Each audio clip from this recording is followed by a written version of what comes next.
我哋呢個手語歌咧，就係話分分鐘都需要你。咁我哋表達咗啲咩出嚟咧？就係話我哋每一個人咧，就做一個愛情咁樣咧，一個人與人嘅支持咁樣一個互相合作嘅支持。聾人嘅朋友咧，學習個手語歌嘅時候，真係困難有㗎，因為由於佢聽唔到啦，咁我就要聽好多指令俾佢哋啦。聾人嘅朋友咧，個年紀咧都老啦，平均嚟講佢哋都有60歲以上㗎啦。所以咧，佢有時啲轉彎、轉身位或者走步位咧唔夠快，所以咧我哋就要諗啲嘢配合到表演得更加之好咯。佢哋咧都好接受呢個挑戰嘅，但係真係有困難嗰啲咧，我都唔俾練習，因為都怕佢哋受傷。聾人嘅朋友咧，佢都係比較怕醜啦。啊，聾人嘅缺陷咧，好多時咧就唔出嚟啦。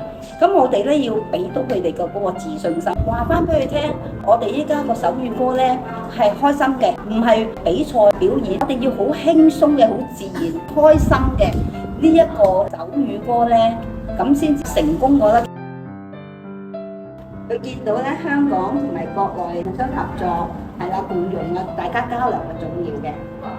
我哋恭喜你哋，係啦，大家開心，身體健康。香港聾人協進會預祝第12屆深圳手語歌公益音樂會圓滿成功。